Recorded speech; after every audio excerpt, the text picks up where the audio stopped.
The office IT expert interrupts our IT meeting 3 times until I look at her computer. This took place about 20 years ago. I worked in the IT department of a national logistics company in Ireland. One of the office women often boasted about how she knew so much about computers basically because she knew how to use Microsoft Office, and we humored her. Because why bother destroy her confidence, right? As the IT department, we were having a meeting. It had just started and she interrupted by knocking and coming in. She said she had moved her computer to clean behind her desk or some other reason, and after plugging everything back in, she could not connect to the network. I told her to check the network cable was plugged in firmly. She insisted that it was, she knew that. I said okay. I will be there in 20 minutes when we're finished our meeting. She came back in a few minutes and interrupted again, asking me to come look at it because she had work to do. I told her there was a 90% chance the cable just isn't plugged in, but she claimed it definitely was. I said I'd be down soon.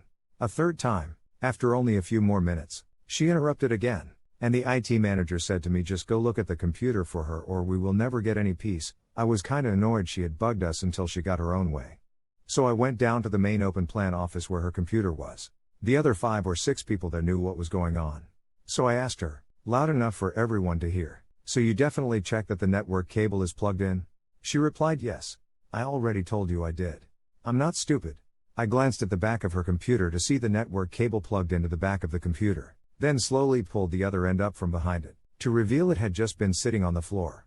I held it up in front of her and demonstrated in the most obviously sarcastic way I could the action of plugging the cable into the jack on the wall. And then walked off. She was so angry she started shouting at me as I walked away. She filed a complaint against me to the IT manager for making her look stupid. I didn't really get in trouble. He just laughed and told me to try be more patient with her. Actually, we got along well for the most part, but she annoyed me that day, not waiting for a measly 20 minutes while we finish our meeting. Our office IT expert is the same way. I remember that the first week on the job she asked for the local admin password and said her last job had given it to her because she had so much experience with computers. I refused and even took the matter to our regional manager to try to force the issue. I told her no and him no. It was company policy not to give it out. She did not get it, and thank God, because she does not know as much as she thinks she knows. BTW, she is our HR rep. SMH. This reminds me of when we change a password at work and I was directed to not give it out to this one guy that kept making changes and messing everything up. He got so mad. It was super uncomfortable for me but was the right call. What's the password? I don't know, I'll tell him what the password is. Seriously, what's the password? I don't know, I'll tell him what the password is. I'm not playing games, man. What is the peeping password? I don't know, I'll tell him what the password is. With a twist. For making her look stupid. Somehow I think she managed to do that all on her own with no external help. I had a customer kick me off their project for making them look stupid. The fact that I saved them hundreds of thousands of dollars and untold hours of grief if they'd followed his harebrained idea was never mentioned. My boss promoted me for my diligence, and I never had to work with that guy again. Good boss. I am also lucky with my superiors. I don't like to eat speep. If someone ignores my input even though I am the expert they ordered, fine. I'll be pissed, but it's their loss. If they treat me like dirt though by being condescending, they sure as hell will learn about my inner cynic and will have to deal with sarcastic comments wherever possible. If they interrupt me, I interrupt back. If they raise their voice, I raise mine. I don't care who I am dealing with. I am not licking boots. Sometimes I wonder what the repercussions would be of carrying around a small spray bottle for these situations. Raise your voice. Water spray. Deliberately insult someone. That's a spray. Behave as if you're above another human being. That's a spray. I guess you have cats. You guessed correctly. So you definitely checked that the network cable is plugged in? She replied, yes. I already told you I did. I'm not stupid. Oh, you mean both ends? Why didn't you say so, then? I don't care how many times you've knotted the bungee cable around your ankle, have you tied it to the crane? My father told me a similar story of his help desk adventures. There was a VIP with a mouse issue. He kept calling and complaining. His mouse issue was that he wanted the mouse on the left side. He kept complaining and insisted someone had to come upstairs and fix it. After 10 minutes of arguing, my father gives up, and goes upstairs. He silently walked into VIP's office, picked up the mouse, dropped it on the other side of the keyboard, and walked back out of the office. Good move. But technically he might have wanted the left and right button swapped. Should have said so, then. Sadly, it's up to IT to interpret what the user said into what the user means because they don't understand it completely. She was so angry she started shouting at me as I walked away. This is a real thing in L1 support. I had a senior VP of bank throw a telephone at my head because I fixed her problem without a word. Problem was that the VP was used to pressing the power switch on that power strip with buttons that used to be a thing in offices, whereas the night before her assistant had turned off the monitor using the power button on the front of the monitor. The telephone she threw at me shattered on the wall next to the door as I left. I then calmly asked her if she wanted me to get a new phone, and that is when she got really irrational. The bank was fun. Would you like a new phone? Or would you like me to report you for assault? I did this with a teacher at a school I used to cover. He had put in a ticket every day because the overhead speakers didn't have any sound. The first time I thought the kids were pranking him, where the custodian staff unplugged the aux cable in the cabinet from the computer. The same ticket kept on getting put in, and I told him just to check and make sure the aux cable plugged into the desktop and the socket on the wall. The fifth ticket got put in, and I was just annoyed at that point. So while he had a room full of 8th graders, I walked into the room and said nothing. Didn't even look at him. Went over to the cabinet, opened the door, plugged the cable into the wall, and walked out. I could hear the kids laughing all the way down the hallway. And as a final gut punch, I wrote in the ticket, please always check that the cab E is plugged in. Any future tickets concerning this issue with be automatically closed, and will cite the last 5 tickets. I did get an earful from the principal while she had my boss on the phone, and he said your teacher didn't listen. I bet he will now though. Undefined. You are sure you plugged it in? Strange. But sometimes it doesn't connect well when plugging in. Just unplug the cable on both sides and plug it in again on both sides. Maybe that fixes it. At that point you may as well convince them to flip it around. Otherwise they're guaranteed to forget one of the sides somehow.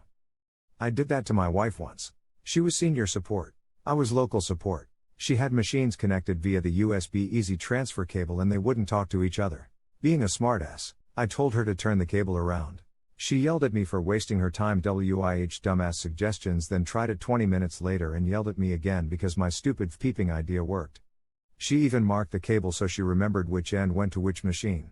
To think she had more experience and made much more money than me, too. Yelled at me again because my stupid peeping idea worked. What? Marriage, homie, marriage. Not for long if my wife ever yelled at me for a helpful idea actually working. Life's too short to ever put up with being treated like you're an absolute piece of speep. Unless of course you were actually being an absolute piece of speep. I mean, this here could just as easily be friendly banter as abuse. Just depends on their relationship and personalities. Don't really know without more context. 2-stage thing. Also working for an Irish semi-state body, and initially our IT section was literally in one part of the floor of open plan office. People could just stroll up and ask us stuff. No opportunity for work prioritization. No chance of not getting interrupted when you're on a deep dive to solve an issue. Then we finally got our own office, lied to repeatedly. We're told there'd be remodeling, so we got natural light. Nope. 6 tiny windows backed by an embankment. Even on sunny days in June the place was a dark pit, but the door access was restricted. Except, yup, you've guessed it, senior managers. With the "oh, I'm far too busy to be polite to you. Get it fixed now" attitude. Who in some case came in before work started and be waiting when I walked in the door at 8 a.m. Luckily or not, a consultant was brought in who bullied me into mental health issues I still suffer from today, and I ended up moving to another country. Well, away from that place. What did the consultant do and say? If you want to talk about it. I was a telephone maintenance guy in the Air Force. Got a trouble ticket to fix a colonel's phone.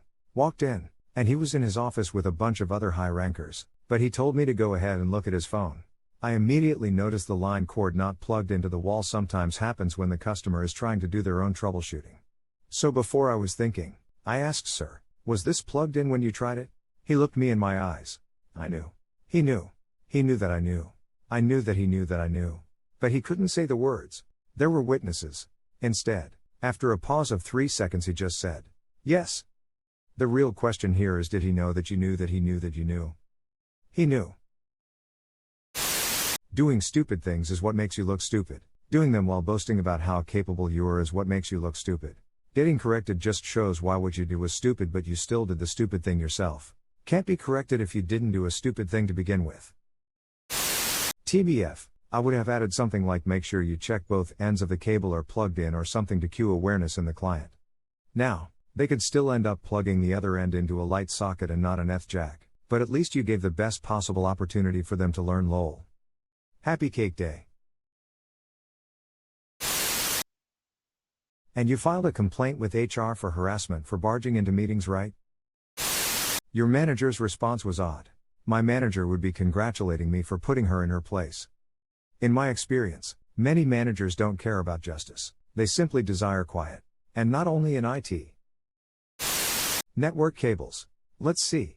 I've pulled the other end up and deadpan stared at the user while doing it. More than once. Never got them angry though. Mostly because they were patient and knew their limits. My favorite with a network cable though is getting called to a site for a network emergency. Going through the rack. Everything looks fine except the switches are lit up like a Christmas tree on drugs. Yup, that's a broadcast storm. And there are a lot of links. Many desks, all with a computer, VoIP phone, and many with a pin pad. And the wires were kit ordered at all. Reboot the stack. I managed to get it down to which switch has the problem, but it has 48 plugs all going to random unlabeled places. So I start asking questions. What happened around such and such time? Did anything get moved or act up? Eventually someone mentions a pin pad got moved at a spare desk. So I go looking. Nothing there except a pin pad.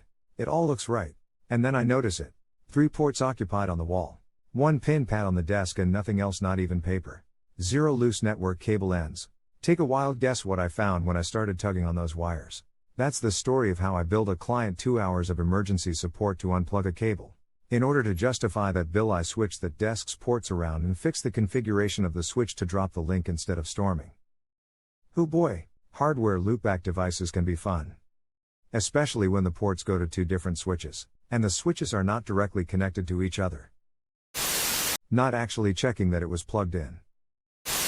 People with that kind of attitude deserve that treatment, I'm sorry. Have dealt with loose cable issue more times than I can count. If it's someone apologetic, genuinely unsure of what they are doing, then sure, you play it down. Don't make a big a deal of it. But with attitude like she gave, she deserved to be put in her place. It always comes down to that one maybe not so simple thing. Just be friendly.